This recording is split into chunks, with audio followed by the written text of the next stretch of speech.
Have you ever wondered what inner work with internal family systems looks like with troubling sexual issues?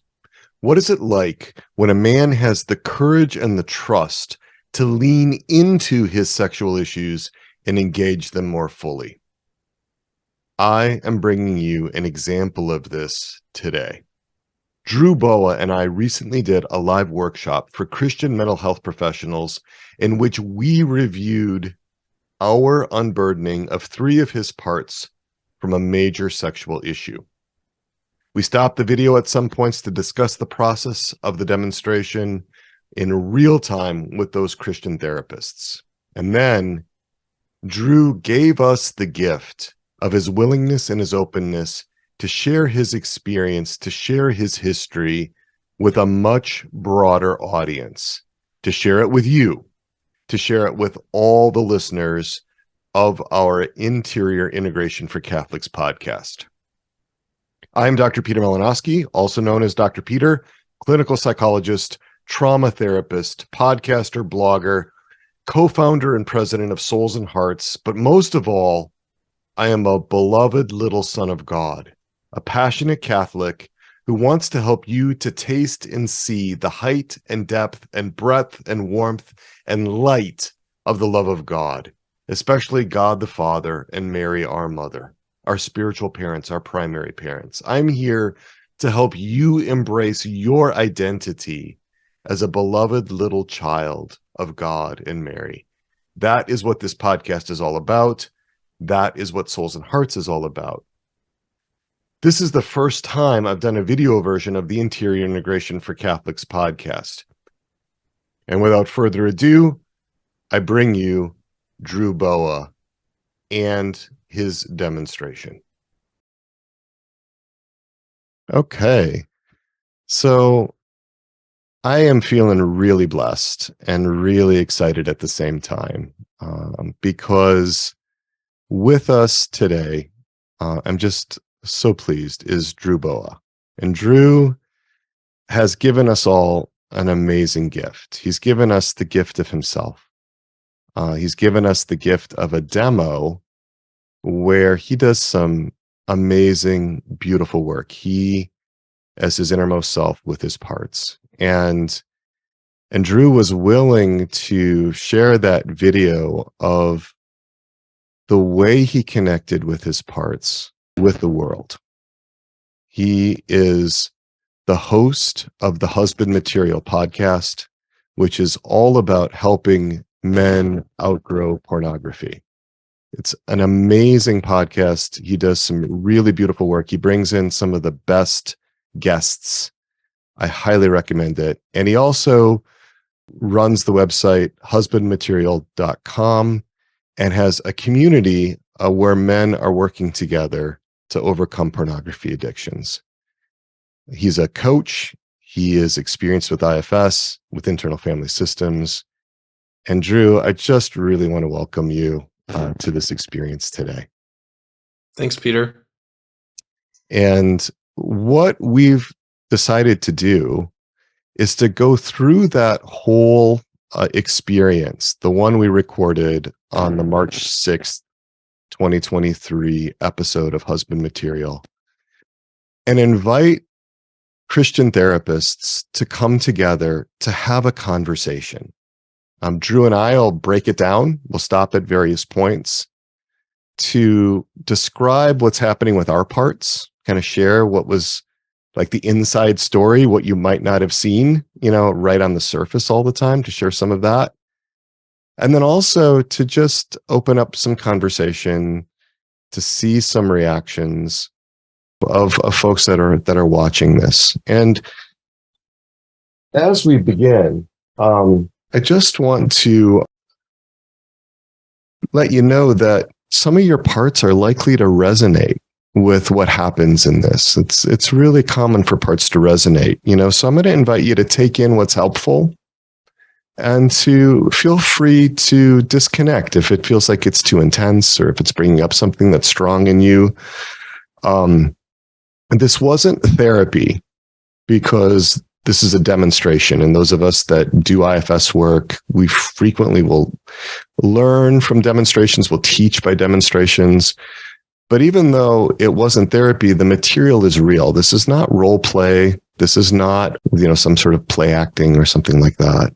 And so I'm going to invite you into the role of an observer. And what that means is not so much observing what's going on between Drew and me, but to observe what's going on within your own system. Because as your own parts are sensing what's happening in this experience, it's going to bring up stuff for many of us. Parts are going to be able to resonate, and there may be some really important things that they want you to know. So just to be aware, to take some time to observe what's happening within your own system. And we'll stop at various points. The first clip is about 10 minutes long, for example, and we'll stop at various points to have some conversation and so forth. So Drew, I just wanted to open it up to anything that you might want to add or anything that you might want to share before we get started with this. I will share that this seems unique because it engages with the topic of sexuality very directly, and sexual fantasies, sexual fetishes, attractions. And that's something that I haven't seen very much in IFS literature. And yet it's so important, and it's a big part of this healing journey.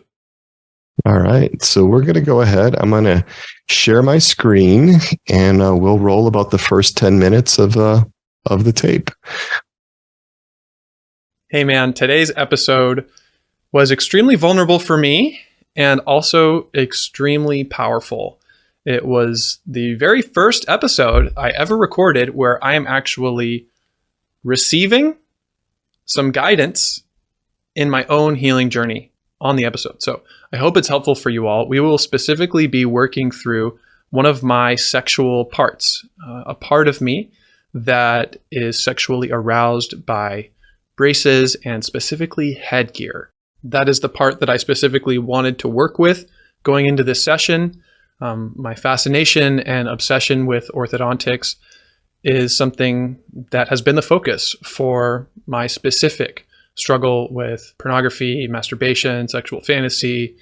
And so in this session, you are going to get a glimpse of what it's like to actually learn where that kind of stuff might come from. It will give you a chance to see what it's like to give and receive love, to actually experience healing in these parts of us. I want to remind everyone that the goal is not to remove any of our parts. The goal is not to change our sexuality. The goal is listening, learning, and loving with the power of God in us and between us. So it's a very sacred experience that I've had. I present it to you in the hope that it will encourage you and maybe give you some new insights or imagination for what healing could look like for you and your specific sexual parts. Enjoy the episode. So today is a very vulnerable moment for me where we are going to do an experiential exercise with one of my sexual parts. Sexuality is often misunderstood, and we often either just indulge or attack the sexual thoughts and feelings that we wish we didn't have, which really prevents us from giving and receiving love and from integration, from living with whole hearts and being able to outgrow old behaviors that we don't need anymore. So today, Peter and I are here showing up, ready for whatever God might want to do. I feel the need to let everyone know that there's just so much hostility in conversations surrounding sexuality in our wider culture. Conversations about what is acceptable, what is not, what is biblical and what is not. And what I'm hoping to show here and what I'm hoping to experience is that many of our sexual attractions and fantasies really have non-sexual needs and underpinnings. And when we can address those, wow, what a difference. Yeah. And so I'm coming here today with a part of me that I've only revealed to just a few people. And so I'm being present to the fact that it feels very vulnerable. And so I am taking a redemptive risk by showing up and doing some work with this specific, beautiful, wonderful, and wounded part. And as we start, Drew, I'm going to invite you to see if there's any objections or concerns about what we're doing right now. Mm-hmm. And I'm just going to remind parts too that just because we've started this exercise or we're filming it doesn't mean that everything has to be revealed. It doesn't mean that the tape ever has to be played. It doesn't mean at all that anyone has to know about any of this. I'm perfectly fine with walking it all back, totally, taking this out if we get into something that parts are like, nope, that's not good. That's not to share. Okay. So we got to start with safety here. And we got to start with a sense of felt protection. And I really want to honor your protectors about how they're doing and check in with them just to see if we've got any concerns. Well, hearing you say that definitely boosts my sense of safety, helps my stomach to relax. And I do have one part coming up that is concerned about my appearance. Yeah. And does that make sense to you, Drew, in your innermost self? Can you resonate with that concern? Okay. Yeah. Because part of the issue here is my sense of anxiety about my physical appearance. Okay. And also knowing that people will see me and see this side of who I am, and they might not like what they see. Yeah. Can that part of you that's got that concern, can that part see you, Drew? Yes. Okay. I'm going to invite that part to look at you. And I'm going to invite you to look at that part.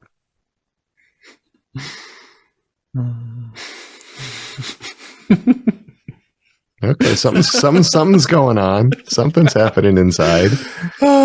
This part of me is like a makeup artist. Okay. Absolutely. Oh my goodness. It makes so much sense, huh? Yeah. And it spends a lot of time in front of the mirror.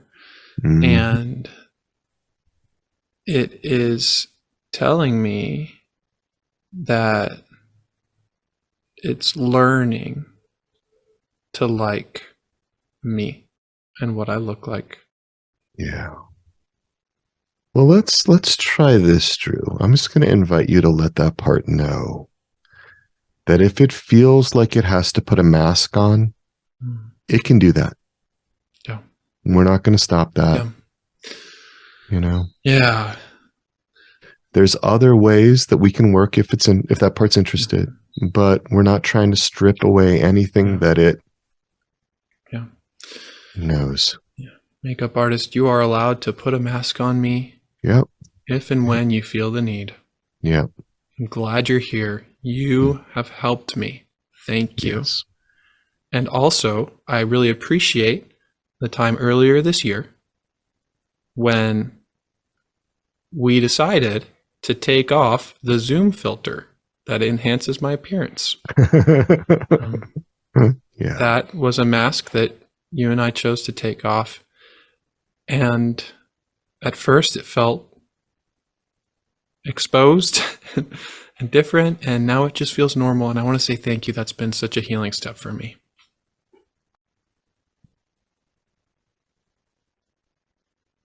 I'm just going to invite you to notice, Drew, if that part's able to take it in. That part's able to take in what you've just offered. Yeah. Yeah. Okay. Yeah. It does say that I probably would look a little better with the Zoom filter on sometimes. And it's right here when needed. Yeah. So we have permission to move forward. Okay. Beautiful. Beautiful. And I'm just going to invite you to notice if there's anything up in your body, Drew, that anything that you're noticing, any trailhead about other concerns from other parts. There's also the manager who meticulously edits these videos and podcasts every week that has a temptation to want to go in and pick and prune all the little parts of this that I might want to smooth out, and work with my video editor to make it a great experience for listeners. But that's not what this is about today. And I do sense like we have permission to go forward with that as well. Well, my collaborator part really resonates with that because that's the part of me that edits my stuff. So totally like stinking up right here. Totally get it. Oh man. Totally get it. Yeah. Yeah. So, and though, those decisions can all be made, together in post-production, Yeah. So, I mean, there's reasonable courses of action all over the place with that afterwards. So, yeah, my system is saying we're ready to go. Okay. So that was kind of the opening, right? So here in this, we are sort of setting the stage to do some work. And the thing I really wanted to just draw some attention to is the importance of safety, the importance of a felt sense of safety and protection. It can't just be actual safety and actual protection. It's got to be felt. It's got to be sensed, and not just by one part or two parts or three parts, but we'd like that sense of safety to extend to all the parts that are present in the moment. And so that's kind of what I was just sort of curious if you could share with us a little bit. I know that I was really hoping to be able in those moments to connect with you, Drew, just around that sense of safety. Yeah. Watching that video, part of me feels a little impatient. Mm-hmm. Like, can't we just get on with the work? Can't we just do this thing that we came here to do? Mm-hmm. And yet in the end, I really appreciated it. Like it was very safe. Mm-hmm. Even if it felt redundant, even if it was like going over this again, oh, there's another part coming up and another part. Yeah. Well, Brown and Elliott, in their 2016 book, Attachment Disturbances in Adults, talk about how that first primary condition of secure attachment is a felt sense of safety and protection. And so this is where we really need to start. And if we overdo it a little bit, that's better than underdoing it a little bit. George MacDonald, he said, few delights can equal the mere presence of one whom we trust utterly. So this importance of trust, this importance of being able to be connected with, right? Parts are like little children. They need the presence of someone that they can trust. And one of the ways that Richard Schwartz characterizes internal family systems is as attachment theory taken inside. where the innermost self can be the secure attachment figure for the parts. And in beginning to work with you, Drew, I really wanted my innermost self to be able to be like an auxiliary attachment figure, somebody that your parts could trust, as far as being able to have a sense of safety, to sense that there isn't an agenda, that would be harmful to any of your parts.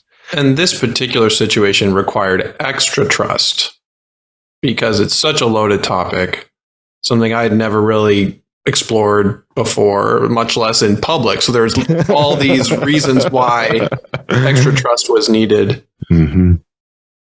Yeah, which is why we had to be ready to scrap the whole thing as far as the recording and all of that. That all had to be, we had to be very detached from any agendas regarding any of that,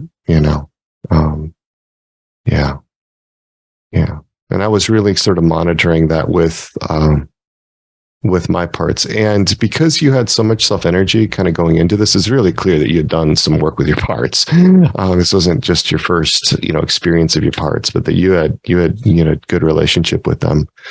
Because you had that going in, it just made it so much easier to be able to be together in that. Yeah. So maybe a little background. I had read some books on IFS. I had received some IFS counseling, and I was also deep into healing from sexual addiction. So all of that is part of this.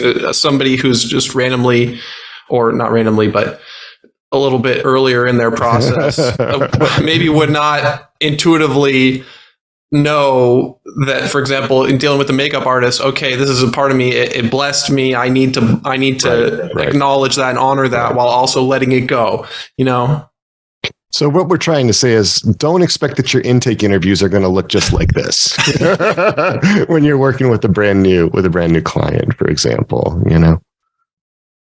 Yeah. And then parts, just an invitation for parts, and we're going to get into this a lot more in the next segment, but for parts to be seen, heard, and understood. We're setting the stage for parts to be seen, heard, and understood. That's the second of Brown and Elliott's primary conditions for secure attachment. And so, so we could just open it up for a little bit of, kind of discussion here, or some questions, Drew. Does that sound good for you? Yeah. Okay.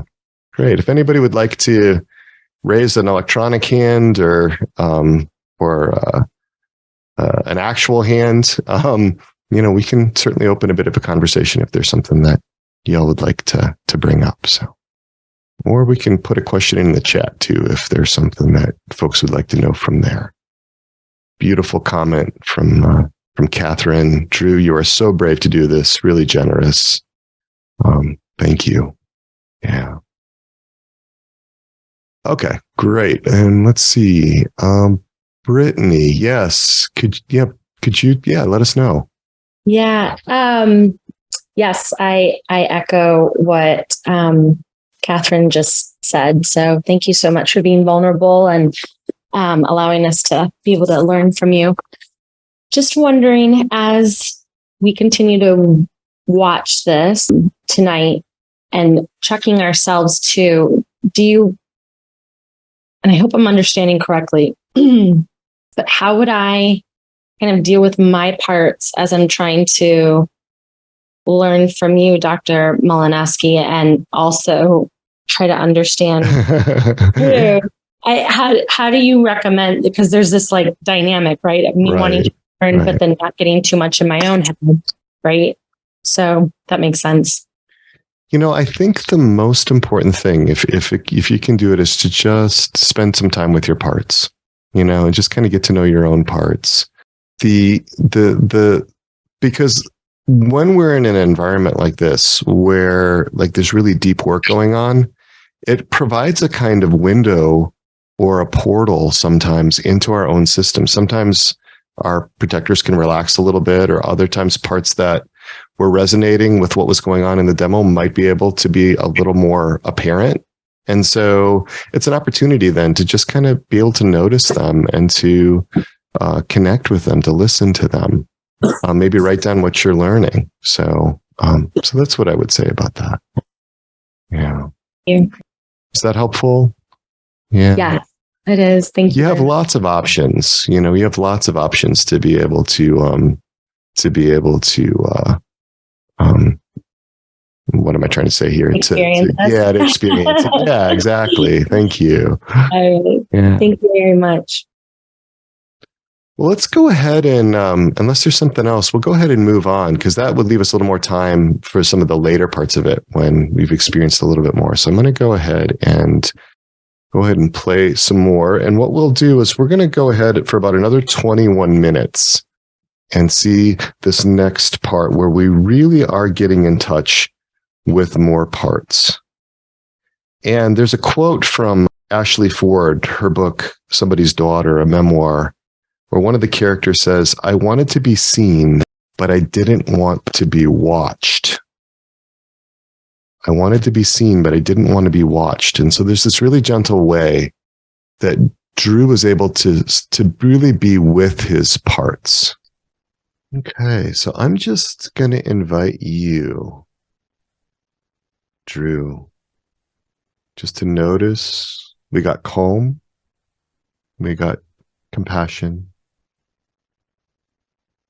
Yeah. Okay. Good. Okay. I wouldn't say we have complete calm. Okay. All right. Notice myself shaking a little bit. Okay. Can we just check in with the shaking? Yeah. I'm just really kind of curious about that. Yeah. Again, we're not rushing anything, in this kind of work. It's so important to build the trust. If we build trust with one part, and if that's all that happens in this exercise, we have made huge progress.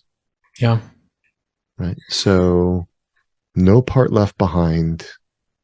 I'm curious about the shaking. I invite you into that curiosity too.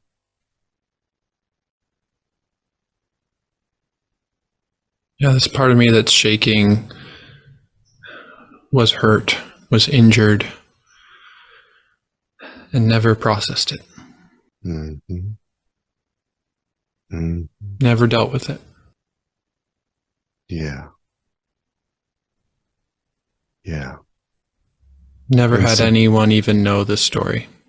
Right. So there's a whole nother story here. Mm-hmm. Yeah. And so I'm curious if you can connect with that part and just see what that part needs, is if it's connected to what we're doing now, if we need to change direction, if that's what's best, if there's some way that part would like to work with that in another context. I mean, we're open to a lot of different ideas here. Yeah. About what would be best. And I don't know what that is, but I know that we can find it. This part is telling me I want to be seen. I want to be known. It's time. Okay. Yeah. Okay. All right. And other parts are good with the idea of, making a little change in direction here? Yeah. Okay. Okay. Just want to make sure that parts can speak up if they feel the need. Yeah. Yeah. Yeah. When I was in third grade, living in Mexico City,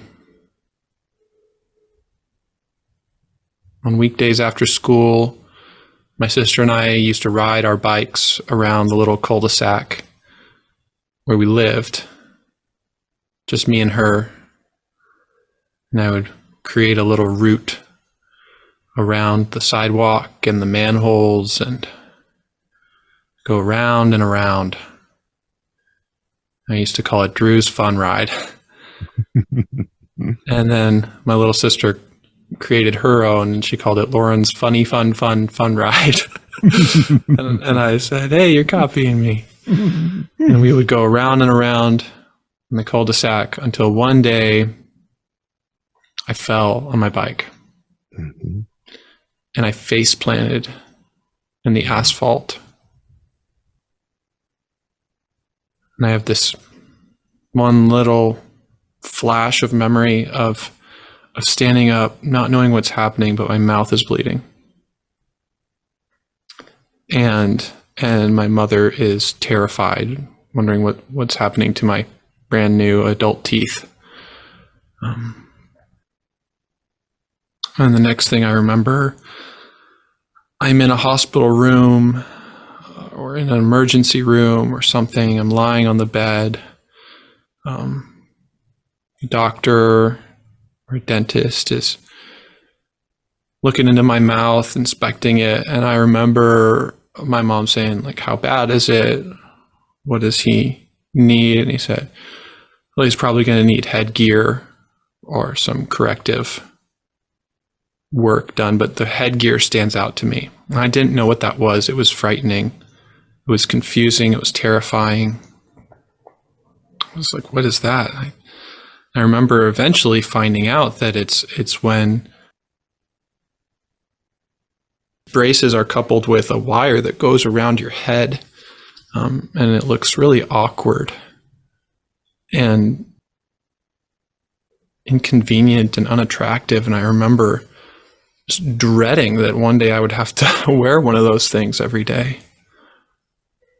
And that's the story that this part wanted me to share.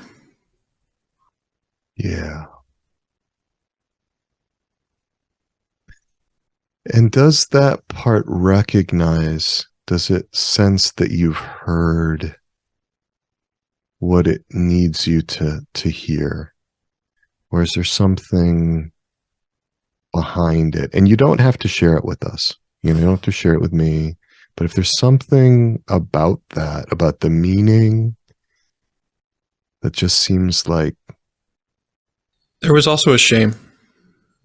Yeah. A really deep shame that came with the fear. Yeah. And being singled out as the only kid with headgear. Remember, one of my deepest wishes was to have my first kiss. Thinking, who's going to kiss the boy with headgear? Mm-hmm. All of these worst case scenarios were going through my head as an 8-year-old. Yeah. Yeah. Where are you feeling the shame in your body? Just curious, Drew. I feel it in my heart. Mm-hmm.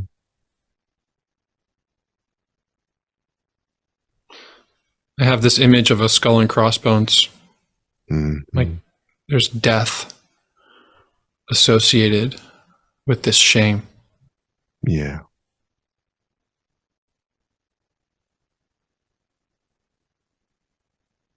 And does this part carry the shame, the one that we've connected with here, or is it protecting against the shame? Can you tell me a little more about the relationship? I'm not sure. All right, that's okay. It's more something to ask the part. Just see if the part would be willing. And again, not necessarily for us to know. We can, choose. That's interesting. I'm asking the part, are you protecting anyone? And I'm getting a message again that this is not the first time my mouth has been harmed. Mm-hmm. Okay. Even as a 5-year-old, I was forced to kiss the older women in my family. Mm-hmm. So much shame. Yeah. Yeah.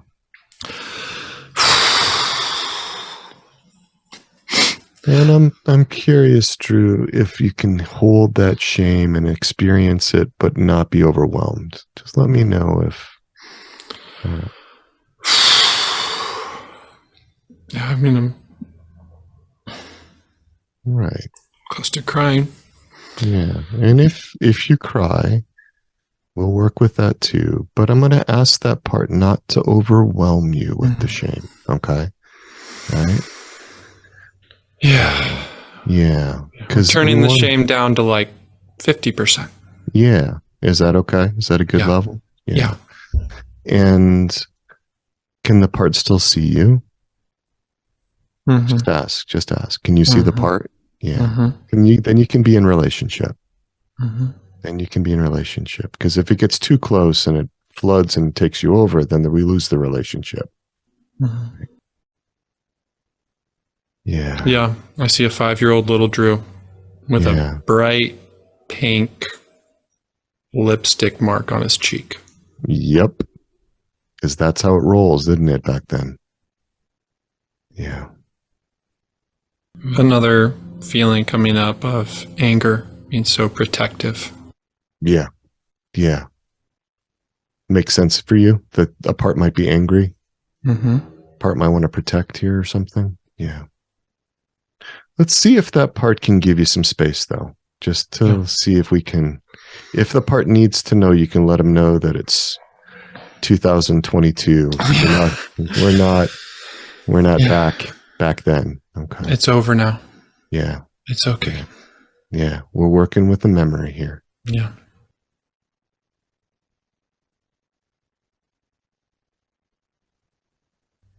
Yeah. Got some space. Yeah. Good. Yeah. A lot of appreciation for that part that holds the anger for you. Mm-hmm. A lot of gratitude for all that's done to protect you and for the space that it's given you now.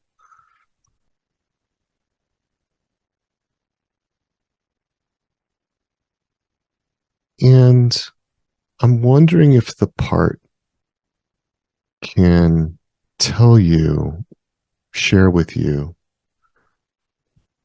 what it needs you to know about the story of being kissed in that way, being invaded in a sense in that way by these women relatives.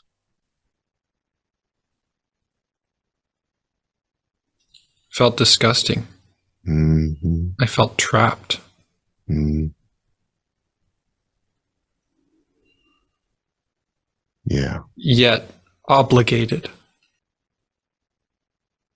This is what a good boy does. I was the only boy. On my dad's side of the family, the only grandson. Mm-hmm. And they felt they had the right Mm-hmm. to my face, to my mouth, even when I didn't like it. Mm-hmm. Yeah. Yeah. That makes so much sense to me.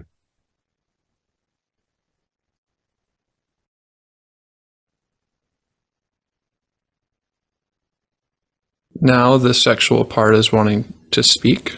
Okay. And let's just slow it down a little bit here and see if this is a good place for that part, that's born the kisses, if it's in a good place for us to switch for a little bit, or if it needs something before that. Yeah. Yeah, it needs a little more time. Okay. Let's check back with the part that you were going to work with originally, the sexual part, to see if that's okay, if we can have a little time. Yep. Right? We can work together here. Okay. Great. Yes. A lot of collaboration and cooperation here among your parts. It's really beautiful, Drew. So. Thank you. So this little boy,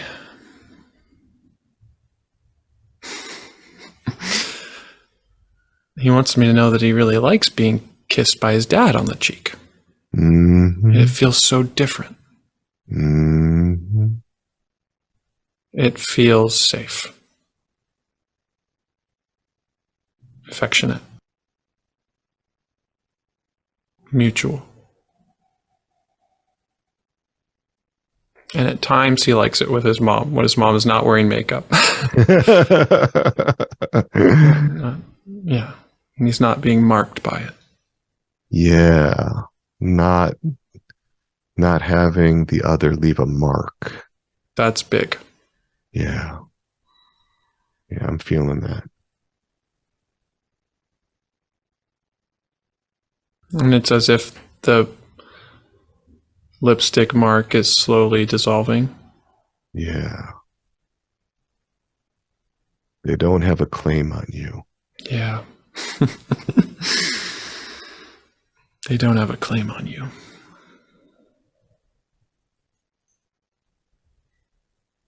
Your body belongs to you. Yes.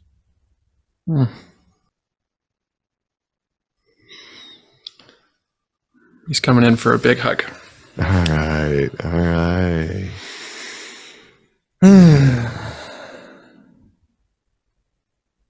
I was about to say I'm giving him a big virtual hug, but this is a physical, embodied hug right now.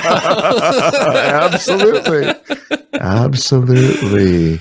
Let him, this is a moment we don't want to rush through. Okay, let him take in this boy, this part of you has waited a long time to be able to connect with you. So we really want him to have the time to take this in.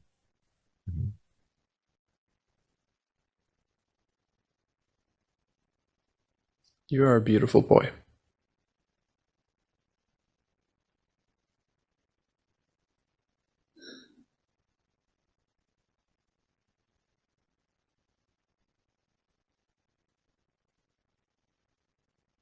Sometimes there's a cost.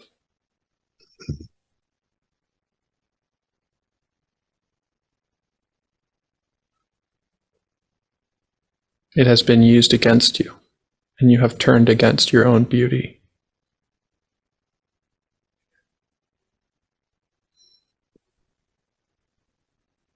It has not been safe for you to like yourself.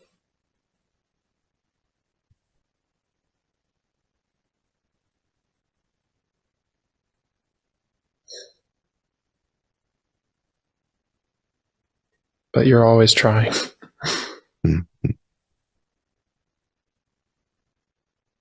You can stop trying. It's okay.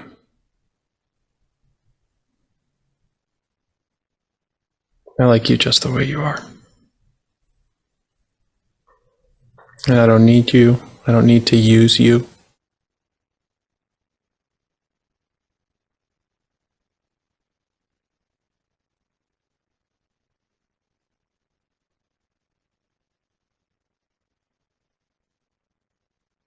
It's a good thing for you to have boundaries.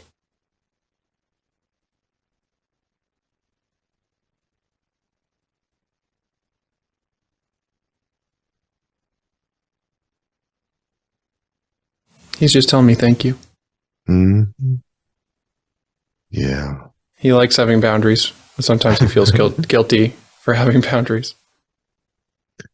Well, let him know that you can help him navigate those boundaries. Yeah.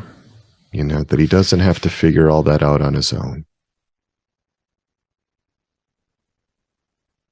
That's too much for a little part to have to manage on his own. Yeah. Yeah, that stands out to me.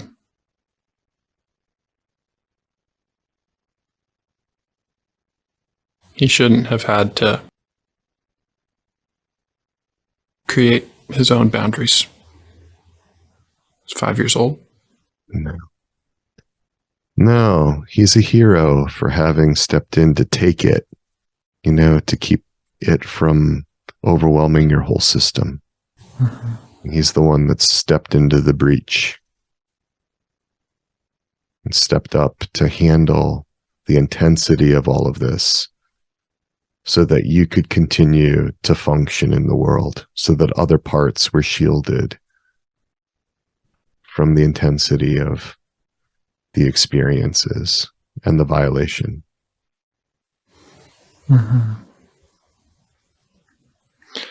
Yeah. This part of me has the feeling of either no boundaries or extreme boundaries. Mm-hmm.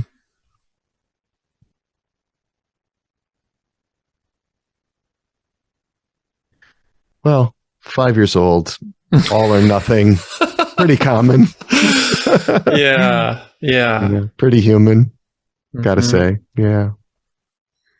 And sometimes that 5-year-old is taking over the 30-year-old. Oh, yeah. times when I don't have enough boundaries, and then I just shut down at one point or another, completely cut off sometimes. Yeah, that makes so much sense. I want to honor that little boy. I'm here to help you.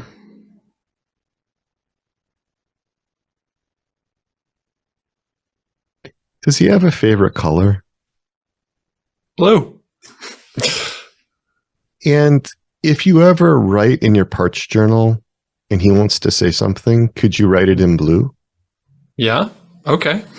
If he would like that? If that he knew that blue was his voice? Mm. I don't know if he'd like that, but Yeah. He wants me to write it with his left hand so that it will look like a little kid writing it. All right. All right. Beautiful. Is this a settled place for him to be right now?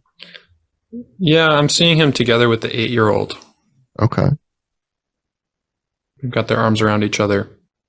Okay.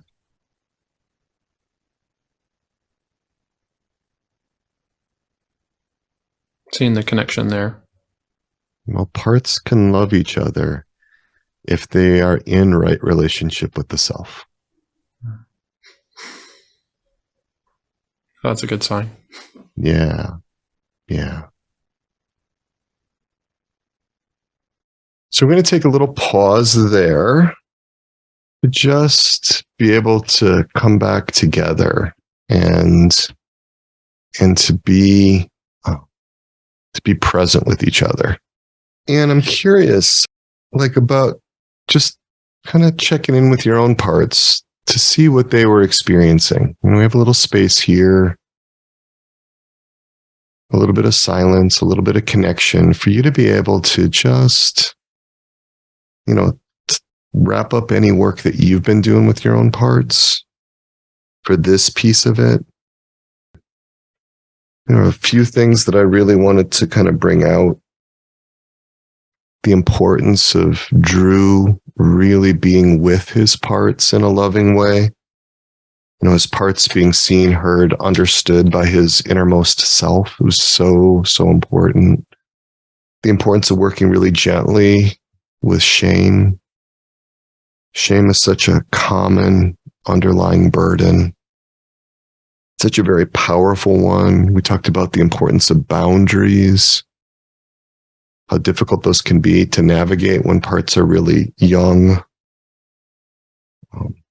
We had some themes about titrating the intensity of the emotional experience, contracting with parts to not overwhelm so that we can maintain that sense of safety, because we always want to bear in mind that sense of safety.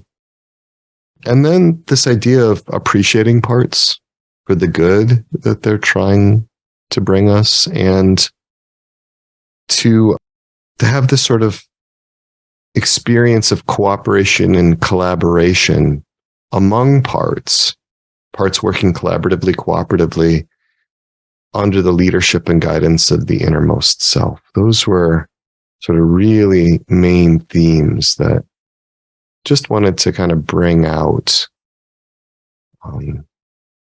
And my own experience of this when we were doing it is to really to just really be with Drew as he was with himself, to be a support for Drew's innermost self as he connects with his parts, as he's creating a sense of safety for them, as he's being that secure attachment figure for them, as he is seeing them, hearing them, knowing them, understanding them, as he's reaching out to them in love. So I'm really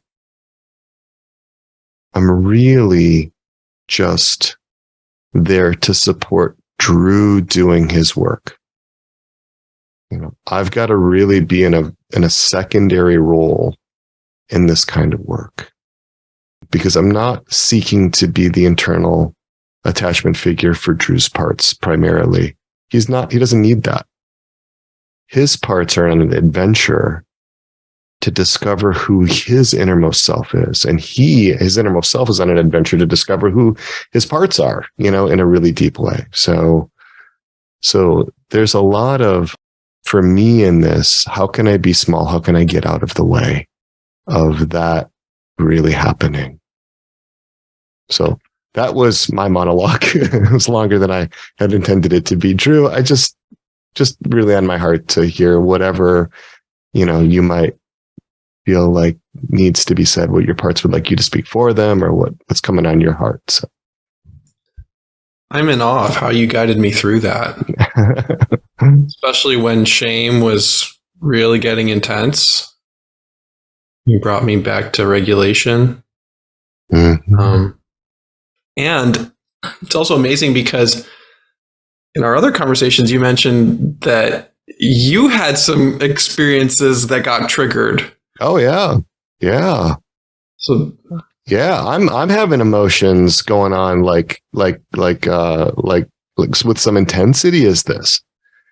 I can feel it in the second round as we watch this again, just the sense of awe, and a sense of beauty and a sense of tenderness for your parts and for my parts that are resonating, because there are parts of me, like my little one, I call this part of me my little one, who bears shame in my system, resonating, with the counterpart, that was carrying the shame for you, and so, that part was just close to my heart and close by me. And it's like, yep, we remember, we know something about what that's like. Even though my situation was different, didn't have the exact same kinds of, setups or experiences you did, there's a lot of commonality. And so I'm listening to my parts that are in relationship with me, my innermost self. And they're also letting me know, hey, this is what might be going on, in this moment. And so sometimes in IFS circles, there can be this sort of impression, I think, that it's just the innermost self. It's just the self that does the therapy. And we really should have our parts sort of all off in some little daycare, there's some sort of internal daycare so that they're not going to get in the way and cause trouble. But as your parts are more and more in this right relationship with self, as there's more integration, those parts are so able to help in the therapeutic process, because they can share what they know from their experience, and they can share this way of kind of reaching across the space to the other. And so I don't think that the therapy is just done by the innermost self. I think it's the whole of the therapist is ideal, if parts can bear that. So the first thing is to be unblended as a therapist. This is in the natural realm, be unblended. And the second thing is the more unburdened you can be, the more parts are then able to participate in a really positive way.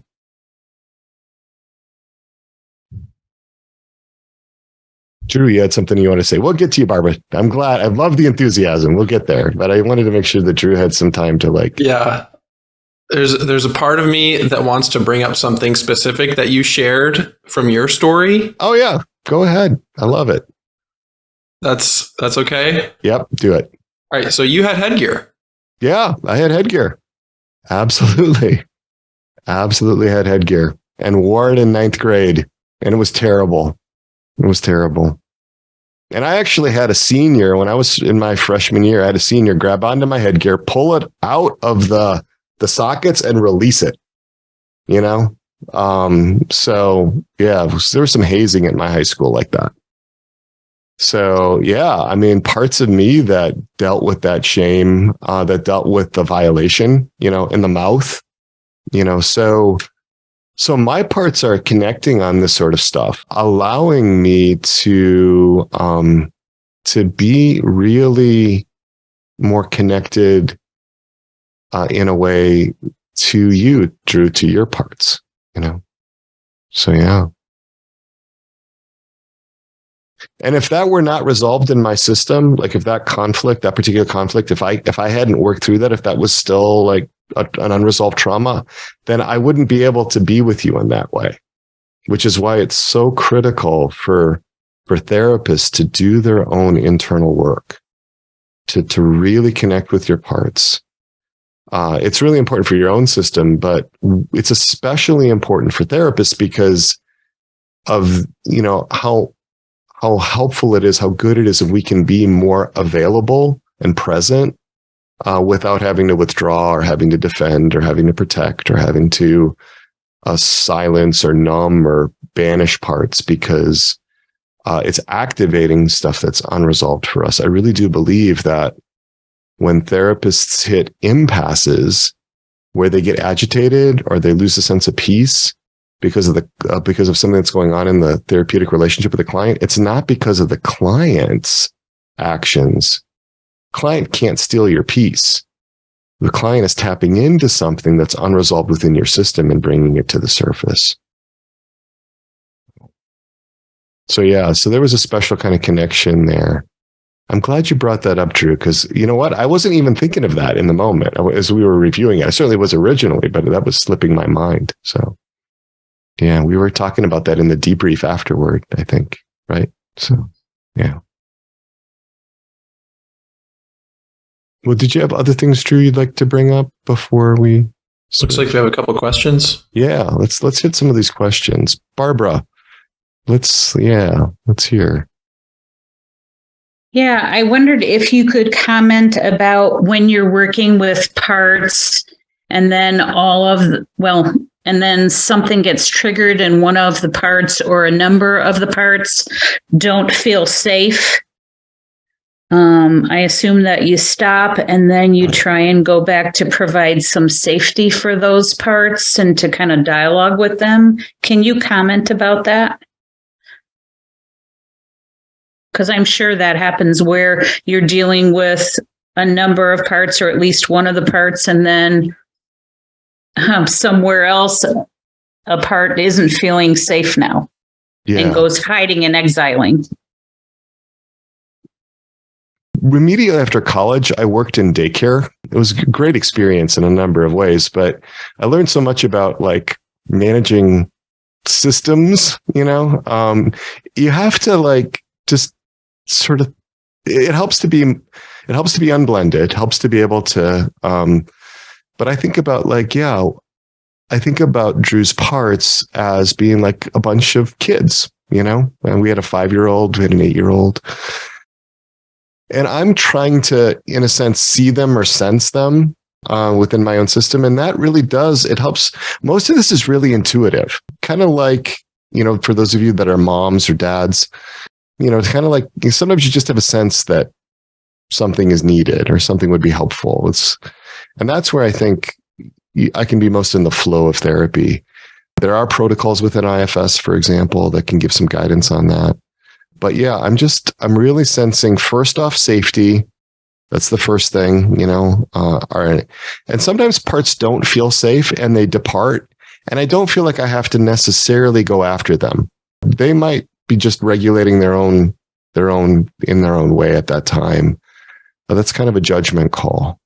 But if we were, like you saw at one point, we were going to switch from one part to another part, and I wanted to just check out if that was okay with the first part. So I'm trying to work collaboratively with the parts. Yeah. That might address a question that I've had coming up. One of the things that I have a hard time with sometimes when I'm doing parts work, and this might be a little bit of a beginner question, so I'm sorry about that, or excuse me, I guess, in that way. But sometimes it seems like the parts are interrupting each other a lot. Oh, yeah. Yeah. And it's a little bit like mom and many children, they don't let each other talk. And I have trouble tracking sometimes where we are. And then do I need to go back? And I get a little muddled up. And I was having that experience a little bit while I was watching this session and thinking, how much tracking do I need to be, a little map or something? What would help? So if you could speak into that, that would be helpful. Sure. So if that happens, the first thing I would say is it's okay. It's okay if that happens. And it's okay if I get a little muddled. There's a lot of times when I'm doing work and I don't know really everything that's going on. There's a lot of times where I don't have a totally clear grip on on where this is going or what's going to be happening, and that's okay. The most important thing I can offer Drew is to be with him. And if you think about what little kids need when they're distressed, they need somebody to be with them. So if I can be with them and Drew can be with them, you see a lot of settling down right there. When little kids have a sense that somebody's trying to do something to them, where there's an agenda, and there's a blend with an active manager part, that's trying to make something happen or trying to stop something from happening or trying to force something, that doesn't help them feel safe. It doesn't help them feel seen and heard and known and understood. That doesn't help them feel reassured or calmed. So a lot of it has to do with the presence, Sarah. Just the presence. You're saying attend first and organize later. Yeah. Okay. The IFS does have some protocols like the 6 F's and things like that. They're more guidelines. Mm-hmm. It's really more about the being with than the way that I think about it. Thank you. That was helpful. Yeah. And Drew, we had a question in the chat. Did you have any idea where this was going to go, or was this all a surprise to you? I knew that it was connected to the story of an accident on my bike. And that was a recent discovery for me, but I hadn't explored it at all. So I came into this thinking, right, I know that there's a story and it has to do with this, but I'm not going to try to work through it. I'm going to wait till Peter and I do this session and let him guide me through it. I didn't know where it would go other than that.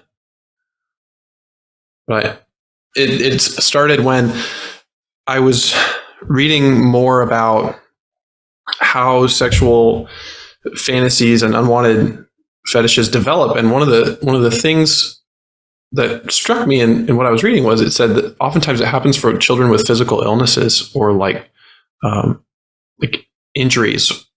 And I was like, have I had any injuries? Oh, there was that one time. And that's what started this whole thing.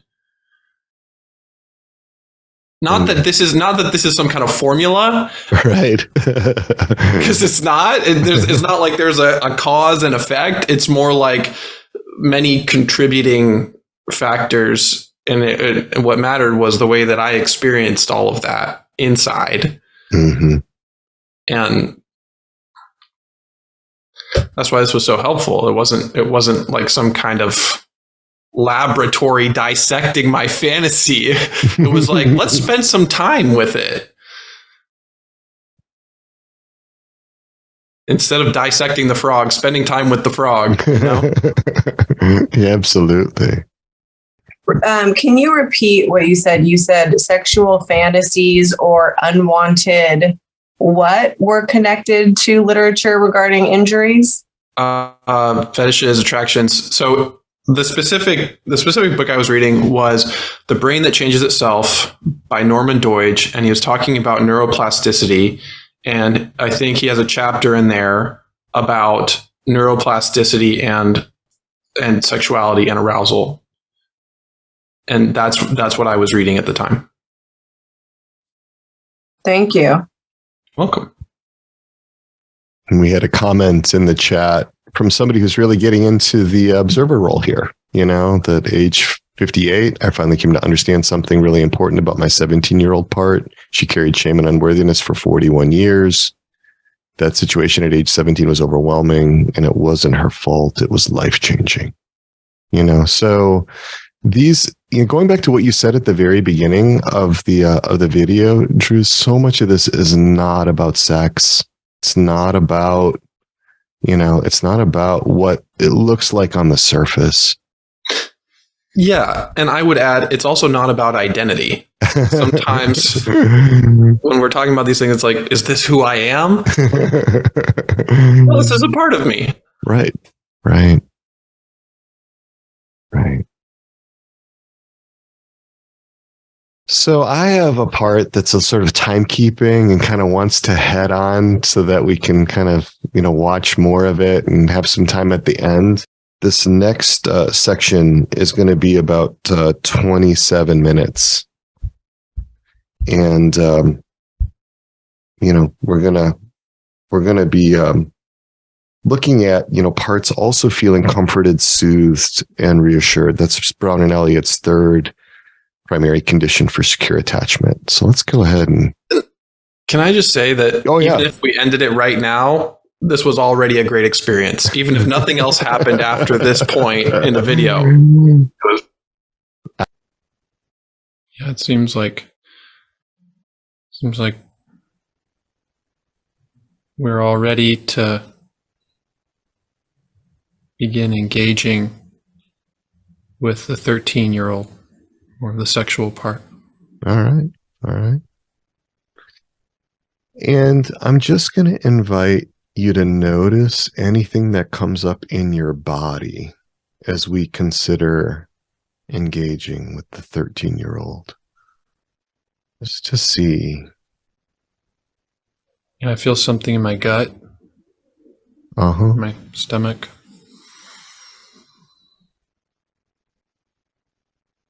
Feels like a warning sign. Okay. So if that sensation in your gut could speak, just going to invite you to listen into what it would say.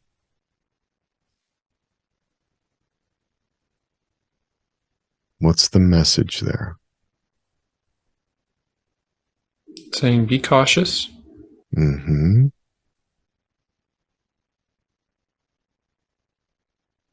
You can share in moderation. Mm-hmm. You don't have to share everything. Absolutely. Absolutely. And frankly, just to be clear, I don't expect to hear everything. I don't expect to know everything. I don't need to know everything. I actually don't need to know most things. It's not important that I know. It's important that you know. Yes. The relationship here that we're really developing is between that 13-year-old part and you as Drew, the innermost self. Mm-hmm. I don't want to get in the way of that. Yeah. And, if this does, be published, the audience doesn't need to get in the way of that. Mm-hmm. No one is entitled to that. No one is entitled to know. So if if it's helpful to share. Okay, if parts are good with that. Yeah. If it's helpful to keep it private, keep it private. Yeah. Yeah. Okay. I can do that. Yeah. I'm just curious about how that's settling with your body now. What are you noticing about the sensation in your gut? Before the gut was like a 6. Now it's probably a 3. Okay. Anything else that would be helpful to the part there that's behind that trailhead?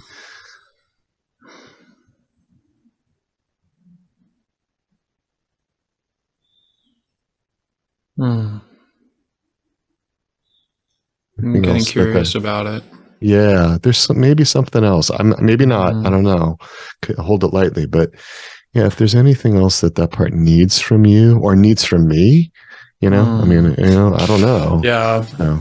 The second message is be kind. Yeah. Be kind to this tender, very deep sexual arousal that's really close to my heart. Yeah. It's not who I am, yet it's a part of who I am. Yeah. Yeah. And so as I talk, I need to not only be cautious, but just be very kind in the way that I represent this part. Let that part know you're hearing that. And you can also let that part know that I'm hearing it too, and I will be mindful about kindness as well as caution. Yeah, I hear you. Yeah. Caution and kindness. I can do that. Yeah. Yes, you can. You have, Drew, you have what you need to be both cautious and kind. Mm-hmm. Feeling my breath move in and out of that area, my stomach. There's some movement and flexibility. Still some tension. Mm-hmm.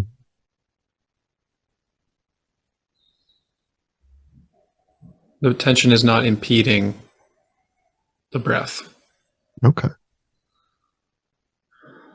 Well, for that part to know, the part that's, generating that stomach sensation, to know that it can get in touch with us. It can let us know if it feels like this is veering off course in some way. Yeah. And that will work slowly and gently in addition to kindly and cautiously. Sounds good. Yeah. When I was 13, I was fascinated with braces and all the different appliances other kids had in their mouths. Mm-hmm. And I masturbated specifically to the girls in my class with braces. And I remember in some of the videos or the images that I used to look up, I was especially aroused by headgear. Mm-hmm. And that turned up the volume of my arousal so powerfully. Mm-hmm. So much energy and charge when I could see both the reality of the headgear and also how it was affecting the person. Mm-hmm. And if they felt insecure or ashamed, that was also adding to the sexual feeling of, of wanting to look at it, dwell on it, fixate on it.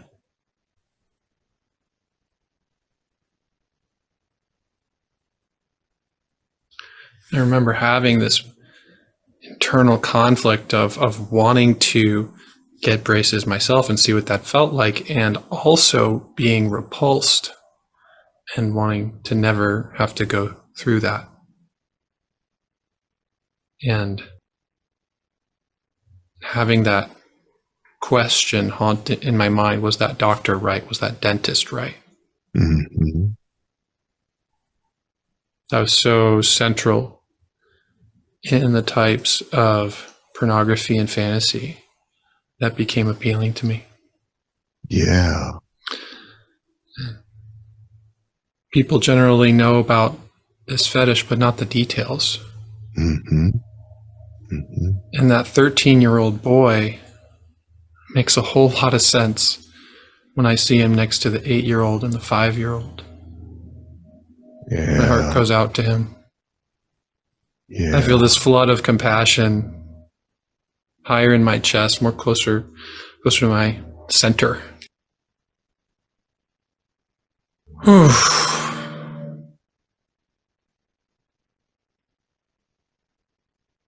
Yeah. I remember the first time I ever realized that some of my specific sexual struggles actually related to childhood, and what a breakthrough that was for me. I'm wondering if that 13-year-old can look at you, Drew, if he's not yet looking at you, if that's okay, or if that's too much. Right now, he's looking off to the side. Okay. All right.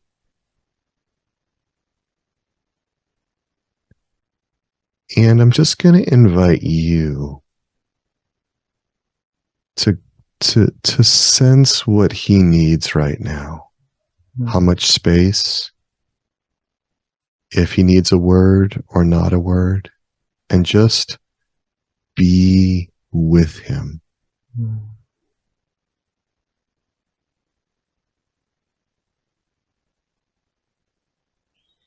I have a sense that he needs some things from me that are just between him and me.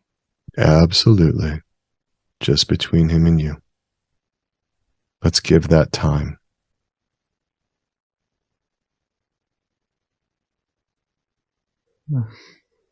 Let him take in whatever he needs to take in from you, and we don't rush it. We have a lot of time here.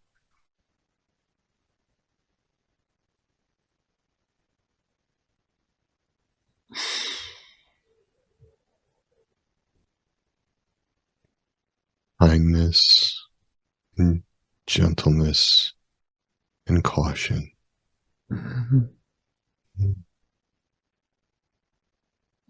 Okay. Yeah. Yeah. He can see you. Yeah. Sense you. Yeah. You can sense him. Mhm. Yeah. Yeah.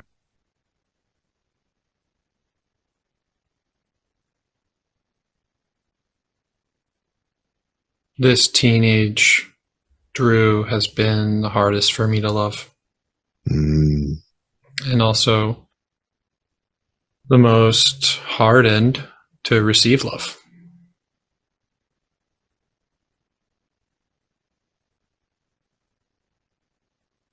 And in this moment, we built a little bit of trust. Yeah. I needed to just be with him. Mm-hmm. He was kind of incredulous that I'm just here for him. I'm like, yeah, there's no one else here. It's just you and me Yeah. in this space. And I'm not here to laugh at him. Mm-hmm. And I'm not here to lick him. Mm-hmm. And both of those things have happened to him. Mm-hmm. Specifically related to these stories. I don't condemn him for his choices. Mm-hmm.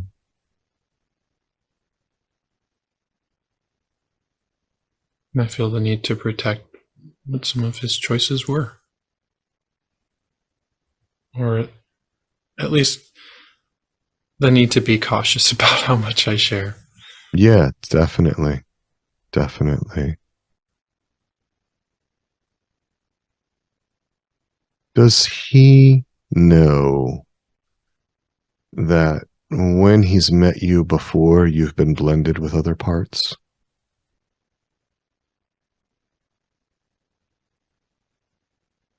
I don't think so. Yeah, might see how that lands with him if it seems like a good thing to let him know that. Yeah. Because a lot of times parts are not familiar with the Mhm. unblended self. Mm. You know? Yeah. Sometimes I have been blended with parts. Yeah. Sometimes I have related to you as my true self Mm-hmm. and with Jesus. Mm-hmm. And that was awesome. And other times, it has not been that way.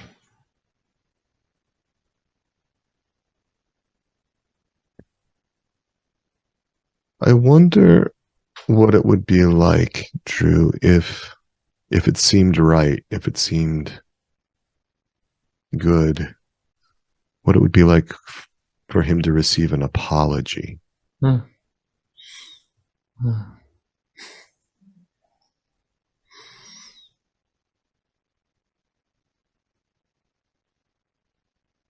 Yeah, he would really like that. And I'm wondering how that is for your system, if that's something that parts, could get on board with, or if there's something that seems wrong about that, or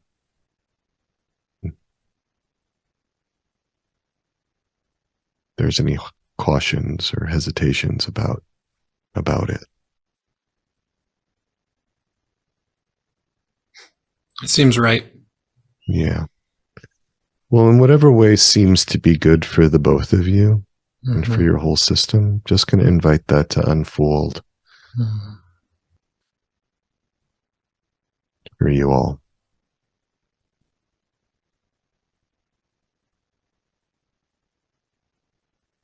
13-year-old Drew.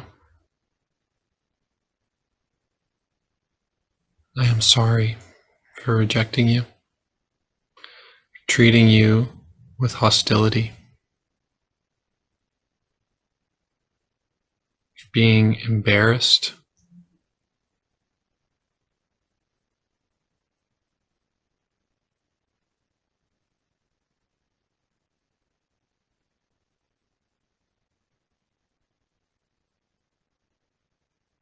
I'm sorry for keeping you all alone where no one could love you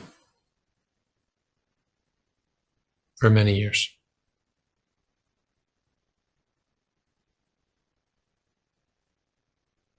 Thank you for giving me this time with you today.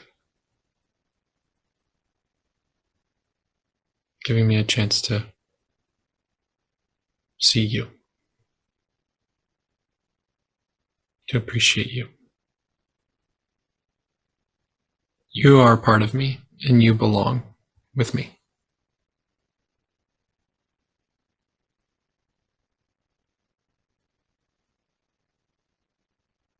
That word belong feels big.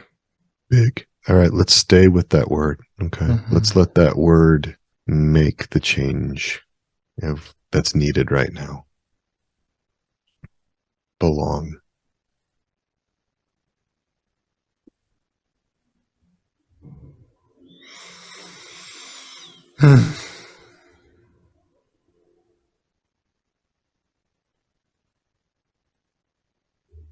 The phrase keeps repeating in my mind, I belong. Mm-hmm.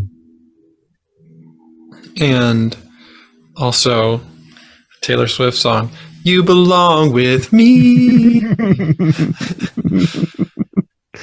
Absolutely. Absolutely. Feels good to belong. Yeah. Yeah. He can come home.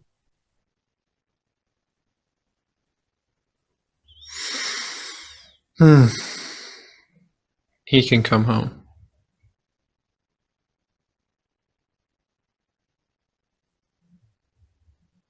He was searching for symbols of that belonging every day after school on the internet. Mm-hmm. The feeling of belonging through masturbating to these images. Yeah. But it was further exiling him.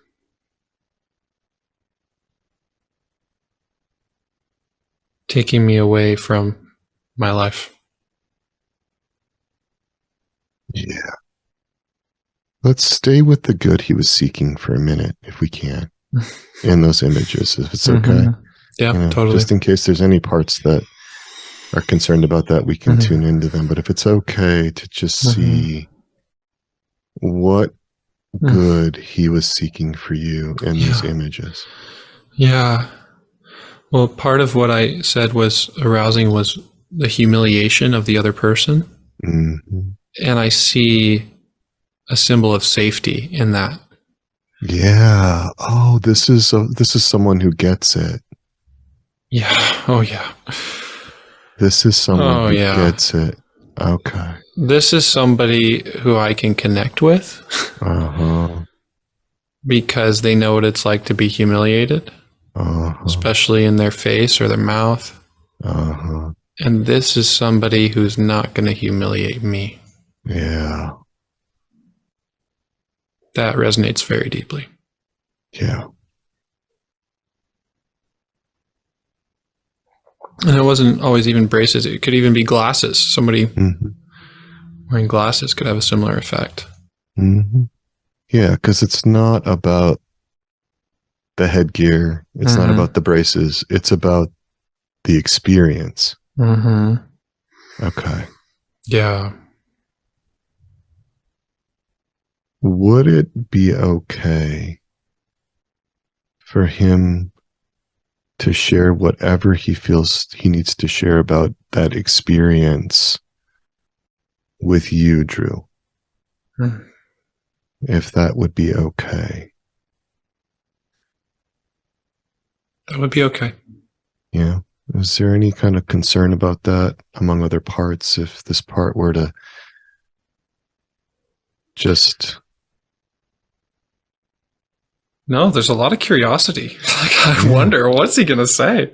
Well, you got a lot of self-energy in your system right now. There's a lot of recollection here, and your parts are doing an amazing job with the space. So a lot of beautiful space here from your parts. They're doing such a wonderful job. Celebrating all you guys. Yeah. I'm in awe. This is beautiful. And I'm just gonna see if I'm just curious if that part could share it with you, and if it could be conceivable for that part to let it go. If there would be a way that part would, if that would be something of interest to that part. We don't want to rush things, but the idea that maybe this is a burden. Yeah, what do you want me to know? 13-year-old Drew. Yeah, just let him tell you all about it.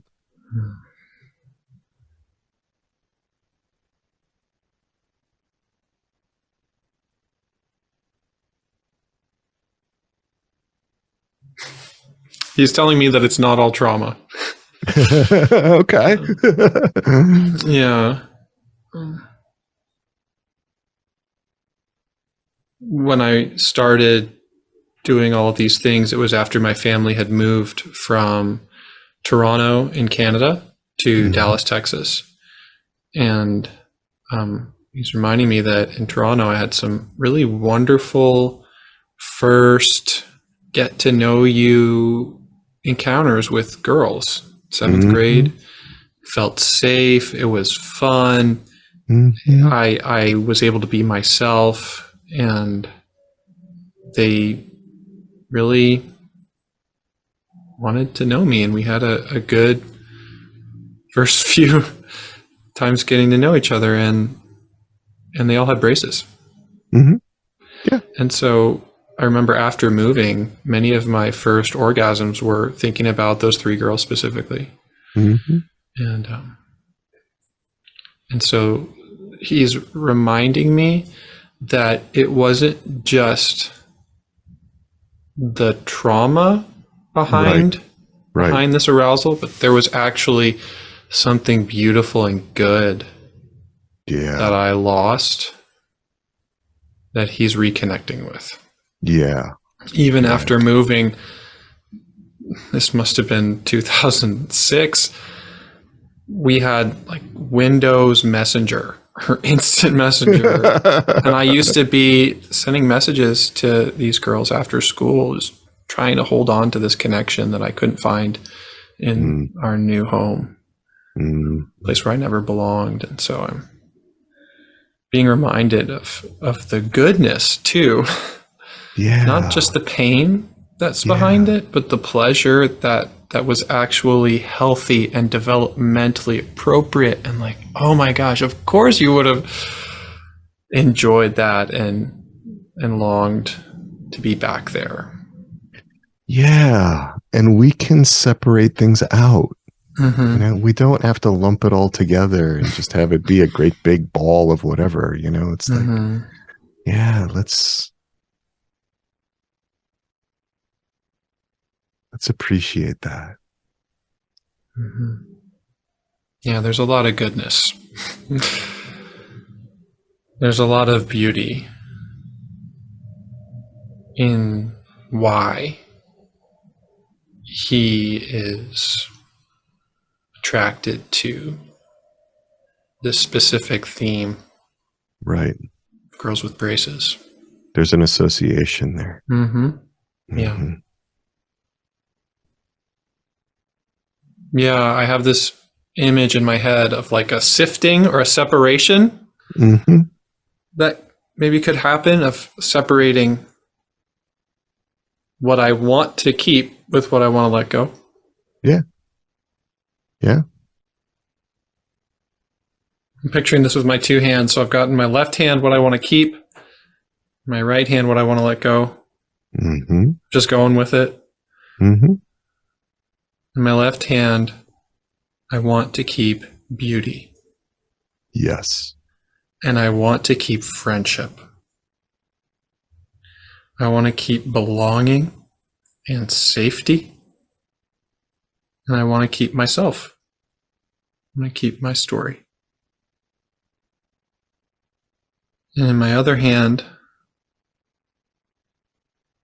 I want to let go of braces and headgear Mm-hmm. in connection with that. Yeah. I want to let go of the mental images and fantasies and the self-stimulation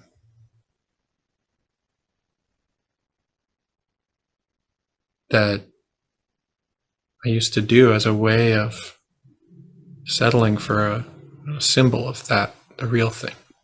I want to let go of the counterfeit. Mm.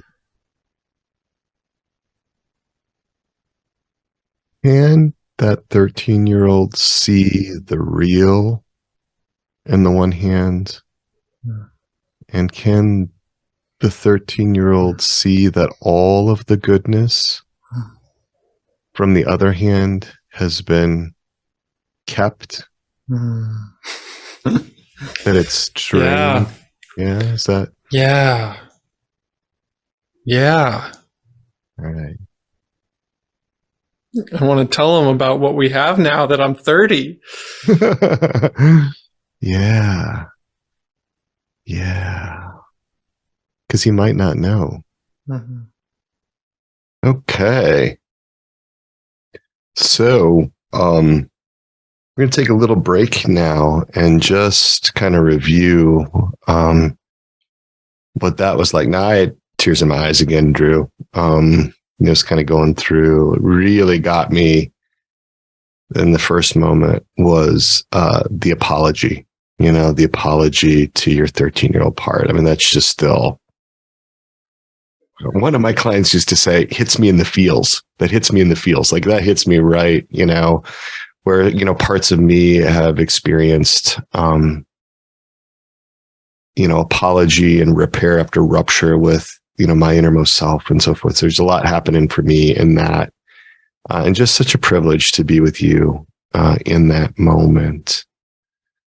As you are in such a beautiful way reconciling with your own parts and just how your parts are responding to that with such an openness and willingness to reconnect and just felt very privileged to be on that sacred ground, to be a part of that, as you were able to do that work. So yeah, it was just really a gift to me. So that was a big moment. That was a big moment for me. Really powerful. So. Yeah, there's a lot happening, and we've been here for almost 2 hours, so I want to be sensitive to any exhaustion that. Yeah, people can be taking a breaks too if you need to go or whatever. I thought about scheduling a break, but I thought people can go when they need to, if they need to take a little bio break or something too. How are you doing? Are you holding out? You good with this? Okay, good. Because there's a lot happening just in even reviewing it. So did you have something that you wanted to share, Drew, or something you wanted to ask or? Well, one thought. Over and over again, I see the power is in the particularity. There's so much power in the particularity of of what I'm sharing. I don't even want to get specific about it now as I'm saying it. Yeah. Like, it's one thing to talk about a vague, unwanted sexual behavior or porn in general or fantasy in general, but when we get particular, that's where the power is. Yeah. And the particularity also is so connected to this particular life experiences too.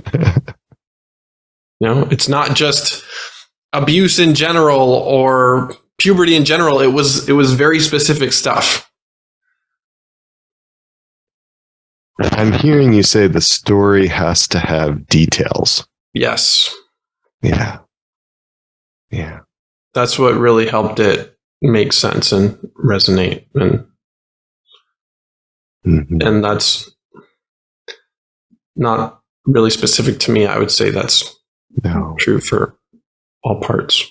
Yeah, totally agree. We don't want, because if it's everything's in vague generalities, then how much is one known or seen or heard? There's got to be enough detail. And then I just love the way that you were able to navigate like what could be shared and what couldn't be, because so much of this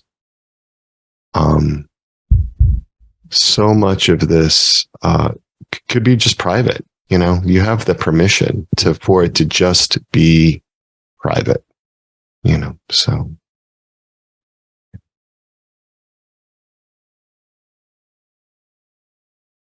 Yeah. You want to open it up? Or did you have other things that you... Looks like there's a question from Marina. Yeah. So how do you get to have the client connect and express their appreciation, gratitude, or validation and compassion, and to say it out loud to clients that are quiet in general? And thus, as this example, Drew knew what he was doing. So I would say, again, there's a sort of feeling about that. So much of this is really intuitive. And so I'm kind of listening to what my parts are saying, or really more sensing it. I think parts often are really surprised when they are appreciated for their good intentions and for their attempts, even if some of those may be maladaptive or even harmful. But like, when you could express true appreciation for your 13-year-old part and the good that he was trying to hold on to, once we were able to separate out like the good things, that it wasn't all trauma, that there were good things here, man, that's important, that's important. That was a big moment for me too, because sometimes I can think trauma is the root of everything. But this part was reminding me, well, not always.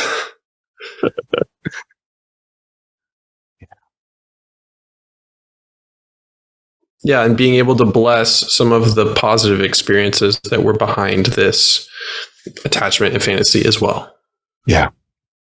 And making, recognizing that some of this is counterfeits, like there's an attempt to find something good, but we're being drawn into, we're being lured into, tempted into, impelled towards something that is a dead end. And getting to why, we were able to get back to that original theme of safety. There was this 13-year-old that felt safer connecting with images of women, girls with braces, because they wouldn't hurt you. That's just really an important understanding of this, because I think sometimes in certain Christian circles, there can be some really kind of critical parts that come up that just condemn things as sinful or vicious, or vice. And then there's all this polarization and not an attempt to understand what the good is being sought. And man, if we can be gentler about that, if we can hear the story first, it makes it so much easier to be able to keep the good and let go of the things that are burdensome or harmful or unnecessary, which is different than a lot of us have been raised, different than a lot of us have been taught, Yeah, it's very different from either kind of an uncritical acceptance of whatever my sexual preferences are. And it's also very different from the condemnation and purity culture that I grew up in. Yeah. Yeah. Is it okay that I pipe in right now? Yeah. Yeah. Sarah, go ahead. So one thing I was thinking about is, working with Drew, you have a patient who is self-aware, who's done his own work, his verbal IQ is high, and you were still painstakingly slow and patient. And so for me, that was an excellent reminder of the pace of session and staying careful and cautious. So I really appreciated that. I want to go too fast sometimes. I want to go too fast. Yeah. So we have parts that have good intentions that want to move it along. Sometimes when I watch tape of myself doing demos like this, I think, man, this is really slow, really slow, especially if I'm not reconnecting with what's actually happening. But in trauma circles, there's this old adage, slow is fast, slow is fast. We really need to slow some things down because parts won't necessarily be able to keep up, Those of us that are parents have known what it's like to try to rush kids, to get them ready or whatever. And it gets overwhelming, That goes backwards. That's right. Exactly. I thought that was great. Yeah. And even despite the perceived slowness, there's like 10 breakthroughs happening, one after the other. Yeah. And I'm not seeing them all, but I'm trusting that because of the degree of recollection, I'm going to say it this way. You don't hear it this way in IFS circles a lot, but because of the love that I'm seeing Drew's innermost self having for his parts, and because of the love that I'm seeing among his parts, I can just trust that is going to yield all kinds of beautiful things. And what I'm going to do is get out on the edge of that and help hold a frame and let the rest of that roll inside, without trying to insert myself in there. It's taken me a while to have parts settle into enough humility and trust that good process will lead to good outcomes, even if I don't know what they are, that I don't have to make it happen myself. Sort of like St. John the Baptist said, he must increase and I must decrease. I've got to decrease when I'm seeing the innermost self of the one I'm working with rising up. That's a moment to be able in humility to step aside, because no one can love Drew in lieu of Drew. Drew needs to love Drew. And I don't want to get in the way of that when that's really happening. And I would love to share what some of the results of this experience have been, either now or toward the end. Oh yeah. Let's, are folks okay with kind of going on now? We good for going on? Because what happens next is the unburdening. So all of this has been really important. If you notice, the unburdening is actually a pretty small part of the session. It's about a quarter of the session, maybe a little bit more, where we actually are doing sort of a formal unburdening. But the importance of what led up to it is what makes the unburdening possible, right? So I think that's why, and this all happened in one session. And by the way, I do want to say, this is like the only time we worked on this deliberately. We had done a couple of podcast episodes before this. So Drew and I had met each other and we had done like a group experiential exercise and things like that. But this is the only time that we had actually done this focused work on this.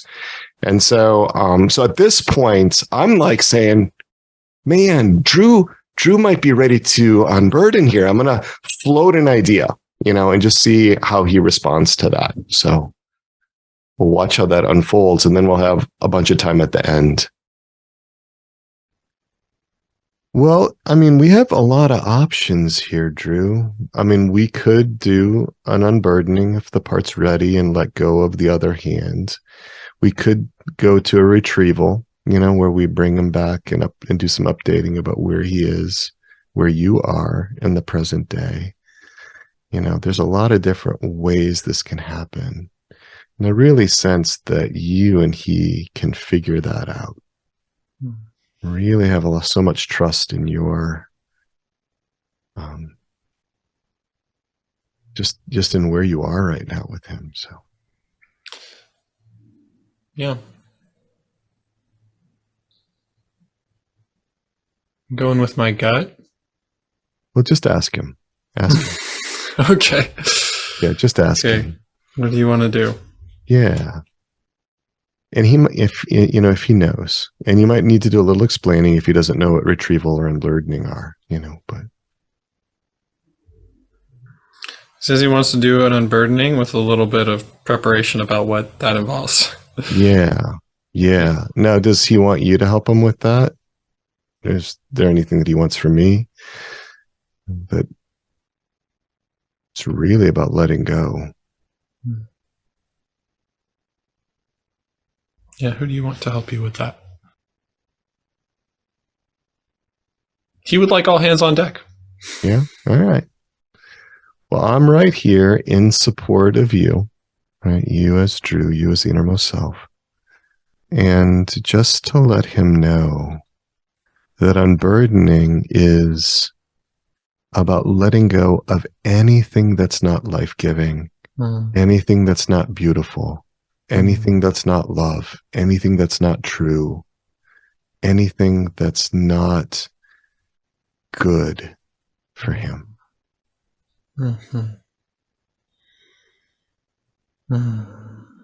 That's why that separating work he's been doing is so important.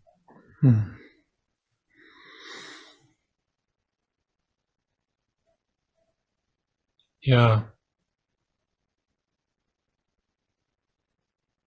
Yeah, he would really like to do that. Yeah. And, there's lots of ways to give that up.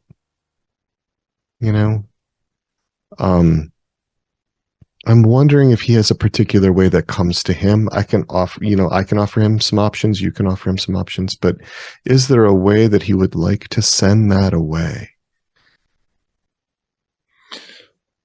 Well, I don't know exactly where this is coming from, but I have this image in my head right now of a really big, flat, wide desert area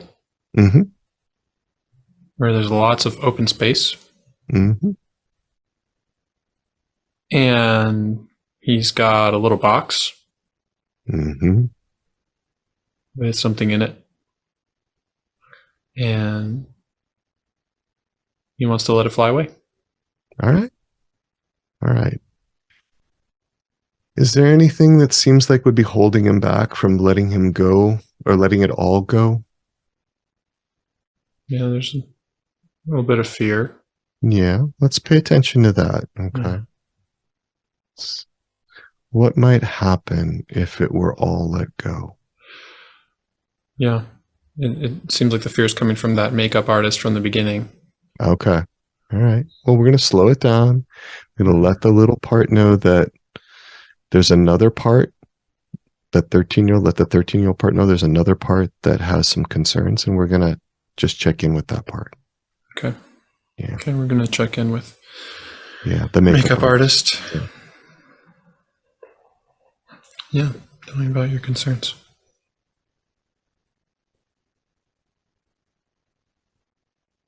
So the makeup artist is concerned that if we let go of this, and this burden in the box is shame about how I look. Okay. And that's really connected to the story I've told, my teeth, headgear, braces, girls. Yeah. That was really a lot of what became sexualized. Yeah. And so it's just concerned that if I let go of the shame, then will I just let go of my appearance? Okay. All right. That shame motivates me to keep myself in good appearance. So Absolutely. Does that make sense to you? yeah. Okay. All right. So I'm going to invite you to, in a way that seems right and true and good, just address that with that part. Yeah. Really Yeah. to see if there's another way to maintain what needs to be maintained, appearance, health, and so forth, without the shame. Might there be an alternative? First, there's kind of a slideshow of 8-year-old Drew coming back from that medical room, growing up 9 years old, 10 years old. Some of my adult teeth are growing in crooked, becoming anxious about how I look, seeing other kids get braces, 11 years old, 12 years old, dreading the headgear, yet also wanting to enhance my appearance. Just eventually, and then hitting puberty, all of this happening, and shame driving me, and just feeling the weight and the burden of that shame, how heavy it is. Yeah. Even though it is motivating me, it is so heavy to carry around. Yeah. It takes so much time. And if I can let it go, it will be so much easier to take care of myself. It'll be so much easier to actually, oh my gosh, so much easier to actually feel okay. Yeah, let the makeup artist take that in at whatever pace is good, because that's a lot. That's a major shift in how this is gonna be okay. Yeah.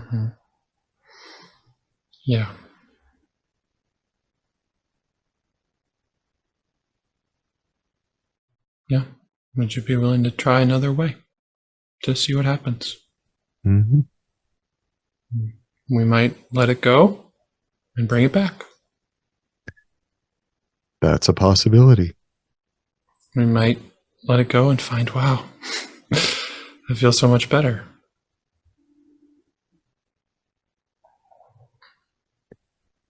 Would you be willing to try it? Yeah. Yeah. There are other ways than shame. There are other ways. So. Yeah. And would it be good for that part to join, the makeup artist to join the 13-year-old? Yeah. In the desert? Yeah. Yeah. Go to the desert. If the 8-year-old and the 5-year-old, have stakes in this too, we might unburden the whole group of Yeah. I mean, I'm serious. I think that's what we're being pulled toward here, is that there's a lot held here. And for this to be more complete, we may need to check in just to see if there's other attachments, which is why I'm so happy, Drew, that you connected with that in your stomach, because that was such a little clue that we needed. Oh, man. Yeah, I was going to steamroll it.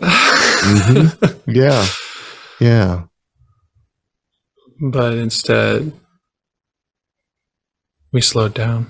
We want to honor all of our parts. Welcoming all those lost boys to the desert.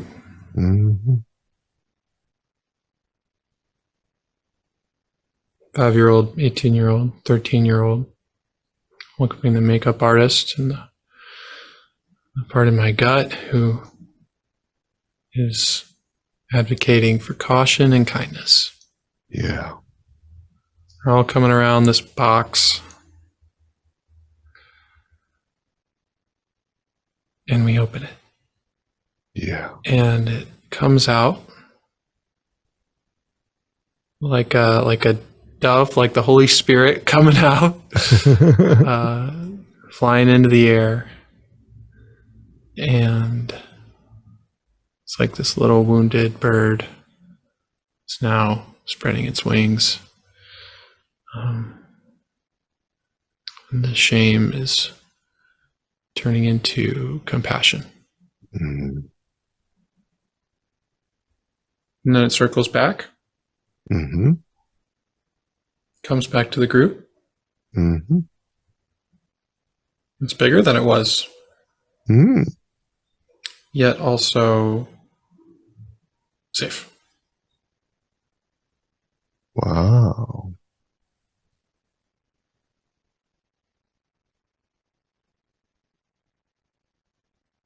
That's pretty cool. Yeah. Yeah. Okay. So now there's this huge dove, and each of the little boys is taking a turn riding, going for a flight. They're like, give me a chance. Okay. Now I get to take some time with compassion. Now I get to take some time with compassion. Yeah. Let him take it all in. Yeah. Let take it all in. Whatever is helpful, Drew, with that transformation. It's as if before they were trying to work on this little wounded shame with like surgery, like trying to fix it, but now it's no longer needing that kind of meticulous, perfectionistic attention. It's just providing strength and support. Yeah. Wow. I'm curious about the box, Drew. Is there anything else in the box that might need to be let go? And there may not be. There may not be, but I was just curious if. Yeah. Well, there's a part of me that's reminding me there's always more healing work to be done. Okay. There's always more in the box, in a way. Okay. Or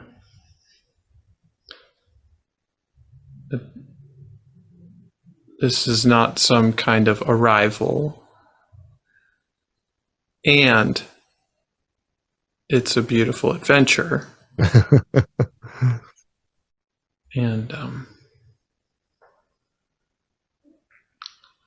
And I feel really content with this chapter today. Okay. It feels like parts have taken in compassion. Mm-hmm. Yeah. Do they need anything else that they want to take in to replace the shame? Is it really the compassion that we're... And also joy and laughter. Yeah, let's bring in some joy. Let's bring in some laughter. Wow, we did it. Yeah. That was amazing. Yeah, it's really beautiful. Jesus is there, celebrating with us. Yeah. In my imagination, the desert is beginning to sprout some green. Blue. A little bit. Yeah.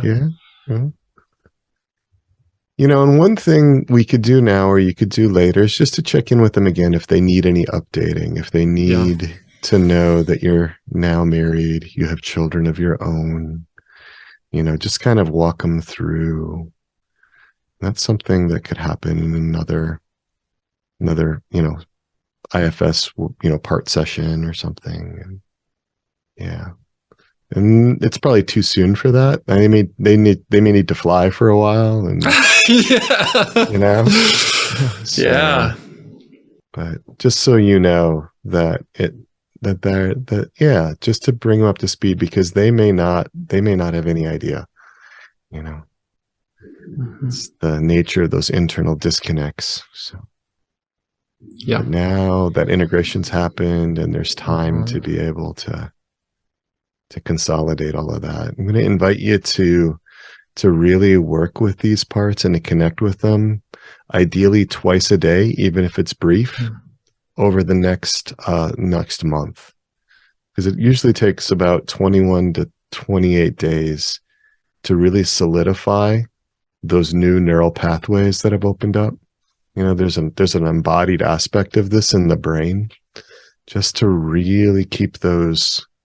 So just, it doesn't have to necessarily be long, but just to really be with those parts again, help them to remember what happened, reconnect with them, help them get used to this, because what wires together, or what fires together wires together, and so be a big help to them. So does that feel like you can do that? It feels a little daunting. Okay. I believe I can incorporate that into my existing morning routine. Okay. Got to find a blue pen. Yeah, definitely. And there may be other colors for other. That's what I do. I mean, I have 2 parts that use blue, both exiles, former exiles as well. So, yeah. So, but yeah, I mean, just to be able to do that, and you're welcome to get in touch with me too. If this is, thank you. I mean, obviously none of this was therapy. We're doing a demo, but yeah, I definitely have been really moved by the beauty of your parts, by the way they collaborated, by the degree of self-energy. Drew, it was really amazing to be with you. It was an honor to be invited into your space, into the sacred ground of your parts, and kind of the love and the connection. So a lot of gratitude from my parts and from myself to you for that.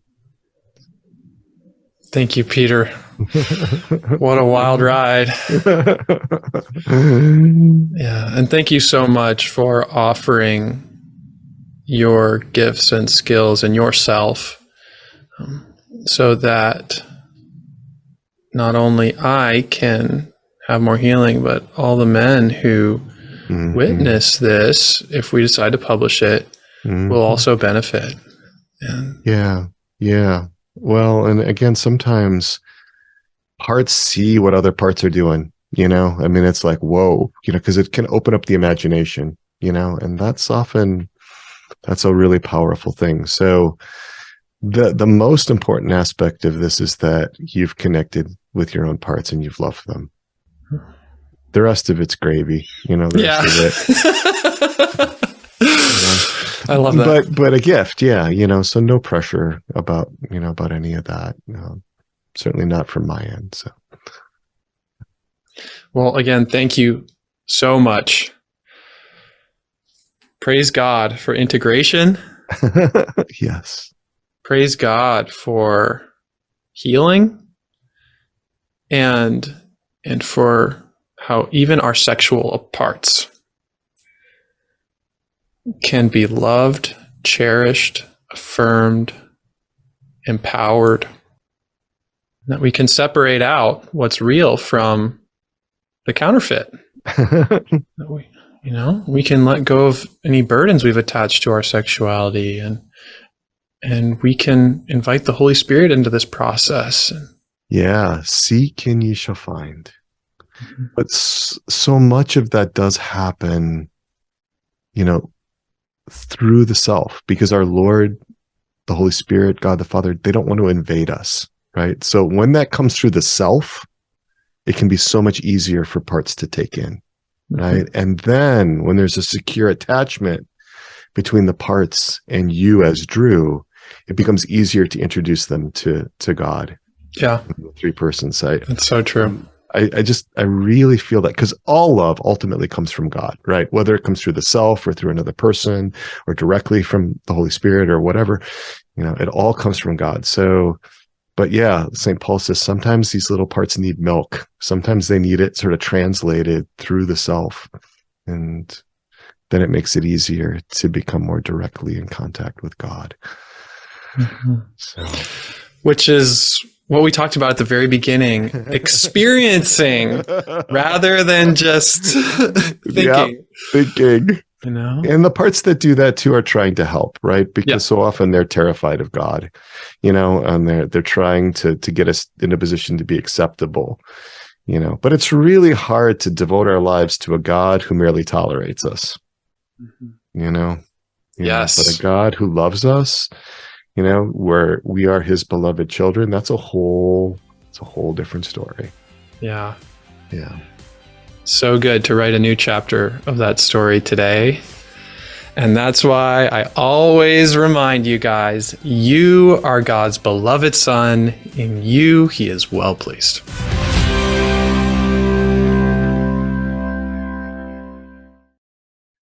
Well, so much happened in there, but I am also really mindful of time. We've got, right around 15 minutes left. Drew, I'm just gonna offer it to you. Take it where you will. I know you've got something to share with us, or at least I sense that. So Thanks, Peter.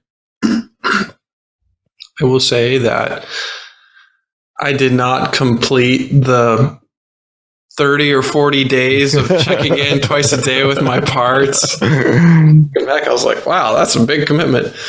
I did check in a few times, and I'll share one of those check-ins. It was like writing with a blue marker or something. I think you had suggested that. So I wrote with my non-dominant hand, and my part was saying, love me. And it was like, okay, you don't let it stop with the session. Like, continue to give that compassion to yourself. And then I checked in again, and it put the word you in front. So it was like, you love me. I was like, oh, building that internal trust of like, oh, you really love me. I'm not all like I was before. So, without being too dramatic, I did experience a big change in the intensity and the charge of that specific fantasy. Like, it has had a lot less energy behind it. Because the story I tell myself is some of that drama got released and it got unburdened. Yeah. I very much had a sense that there was a lot that was able to be let go, and a lot of great things that were able to be kept, so there was that sifting. Yeah. In trying to describe the difference, my best way to describe it is the headgear braces thing feels less magical and more manageable. It got normalized. It got welcomed in. It's like, okay, there's some peace instead of the mix of fear and arousal. Mm-hmm. Mm-hmm. Yeah. So thank you so much for facilitating that. Oh, wow. It's just a pleasure, just an honor to be able to journey with you on that, to accompany. Really, I really see that as my role, was to accompany you, and to the degree that it can be possible to accompany all of you, the parts, as well as the innermost self, and to be able to accept, what parts are willing to tolerate. Yeah, I'm kind of speechless. I don't really know quite what to say. I had some notes made out, but they don't seem very important right now. So,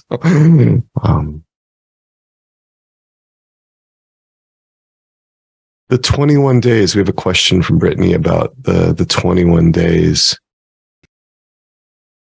So 21 to 28 days, that there's some evidence from neurology, neurophysiology about the establishment of the actual embodied neural pathways, the new the new connections in the brain. Typically what I'd recommend is 3 to 5 minutes in the morning, 3 to 5 minutes in the evening minimum to just sort of check in with those parts. If you can do that, it's great. But even as Drew, you were saying, it doesn't have to be done perfectly. Few things in this area are done perfectly. There still can be great benefit that comes from it. I would love to hear any other questions. So modes, I'm a big fan of journaling, and I journal every day, multiple times a day in different colors. So I have 11 different pencils. I'm a little geeked out on this. I have 11 different colors of pencils. They all are erasable, colored pencils that are erasable, so that if I want to, if a part wants to like correct how it's gotten written down, it can do that. So I know what voice is being heard or being spoken for. I also like parts mapping, which is drawing out the parts and the relationships among the parts. And that doesn't have to be artistically impressive. I tend to draw parts as circles, squares, and triangles when I draw them, so, but the important thing in all of this is to be with your parts, to be in, and to be that presence. And then the doing flows from the being.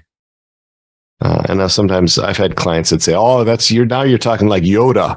That's that Yoda speak you get into. But I mean, I really do think that it's like being a mother, right? Would you rather have a mother who is a good mother and who's doing flows from that being, sort of flows from her being a good mother? Or would you rather have somebody who's acting in the role of a mother, who is doing what a good mother would do? So that's why I emphasize so much the human formation of the Christian therapist. This isn't book learning primarily. It's not your professional development. It's not how many IFS trainings you've had. It's not how many PESI courses you've taken, how many books you've read. It's really about like, are you integrated? Are you in a great place to be able to be with yourself so that you can be with the other in a way that's wholesome and good? Can't teach that in graduate school. So that's why, like in the interior therapist community that I run, we're really all about the human formation. The Resilient Catholics community that I lead, it's all about the human formation. I think it's really what we need in order to be able to be with. Yeah, even some of these great recommendations and plans and practices can be motivated by fear or shame, thus self-defeating or unproductive. Yeah, I think so many therapists, have unresolved shame. We are looking outside of ourselves. There's ways that we want our clients to change so that we can feel better about ourselves as therapists. And so I think we really, really need to be careful about that, because otherwise we're imposing an additional weight or burden on our clients. And we're not doing that intentionally. And parts are trying to help us, but it's really hard to go on diplomatic missions or diplomatic visits to other people's castles if a civil war is going on within your own castle. But the beautiful thing is that if we as therapists can unburden, if we can even unblend, if we can just unblend, we can be so much more available to our clients. I've known clinicians, I've seen clinicians who are really struggling with some pretty heavy duty, unresolved trauma, some fairly symptomatic presentations. But when they unblended, when their parts were willing to give their innermost self space, boy, they could do some really beautiful work with their clients. So to me, that's really hopeful. We don't have to be anything like perfect. This is really robust. It's very approximate.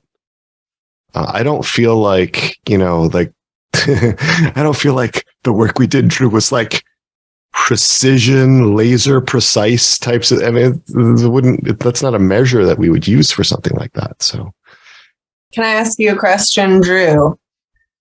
Yeah. When you were speaking to shame being a motivator, that really resonated with some of my parts and stuff that I've done work around and continue to do work around. So I'm curious, letting that go, you were concerned about, well, am I going to let myself go then? What's that been like, that part of shame as a motivator and how it affected all of your parts? Well, as it turns out, compassion has provided motivation too.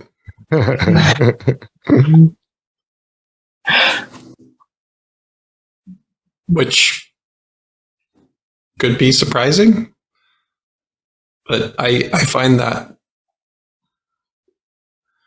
affirmation and compassion seems to actually give me more motivation than shame did. That's awesome. Lovely. Thanks. Welcome. Just so much gratitude to you, Drew, for multiple things. First of all, for just being willing to do the work inside, and then to share your stories, to share your parts, and to share your love for your parts with us. There's so much good that's going to redound from that in my life. I know it already has so much appreciation, regardless of where this goes from here. So thanks, yeah, Peter. just a lot of beauty in that. And I'm so grateful for you. I mean, for me, this was primarily just about receiving. But when you love you, yeah, there's all kinds of collateral goodness that happens, all kinds of collateral healing that happens that you may not even be aware of, that we're not aware of. So there's this harmony about what's good and these ripple effects that carry on, because we all are in the mystical body of Christ. We're all connected in the mystical body of Christ. We're all one body in Christ, with Christ as our head. So yeah, what we do in our own systems has an impact on everybody else. So I'm grateful. Thankful for everybody being present. I mean, if you had to leave, that would have been okay, but you stayed, and that just tells me that you were with me too. So thank you so much. Yeah, for 2.5 hours. For 2.5 That's a long time. Goodness. All right. Well, Thank you both so much for your time tonight. Much appreciated. Yeah. Welcome. Thank you. Yes, thank you so much. now this episode 114 of the Interior Integration for Catholics podcast, this episode might have brought up a lot more questions for you about unburdening. Maybe more questions than answers. So I have an invitation for you. Join us live for our next episode 115, on Friday, June 16th, from 7 o'clock to 8:15 p.m. Eastern Time. In episode 115, on June 16th, Resilient Catholics Community lead navigator Marion Moreland and I will answer your questions. Any questions from our live audience about unburdenings informed by internal family systems. You can register to join us for free on our website, soulsandhearts.com/IIC. There'll be a free link on that landing page. And you can also email me questions beforehand at crisis@soulsandhearts.com. Now, big news, it's happening. The Resilient Catholics community is now open for new applicants. We open twice a year in June and December. I founded the Resilient Catholics community, the RCC, for Catholics who are committed to going to the deepest natural levels within themselves to work through unmet attachment needs, unmet integrity needs, to work through their human formation issues. And why? So that we can have that interior integration, so that we can have that inner unity to be able to enter into deep, loving unions with our neighbor and with God. The RCC provides a very structured approach to help you with your human formation. It's a year-long program, 44 weekly lessons spread out over the course of a year, with the support of other Catholics on a pilgrimage together to greater human formation. So many of our RCC members have experienced great growth, great healing. The RCC is not about therapy. We don't provide therapy in the RCC, but it's a great adjunct to other work that you may be doing with a therapist. And so many of our RCC members have experienced spontaneous unburdenings. We don't do formal unburdening protocols in the RCC. There are a lot of reasons for that, but so many people have experienced so much relief from all kinds of burdens in the RCC. If you want to take the next step, if the way that we understand human formation in the Interior Integration for Catholics podcast makes sense to you, learn about the RCC and sign up, register. soulsandhearts.com/RCC, little r, little c. I hope to see you in the RCC.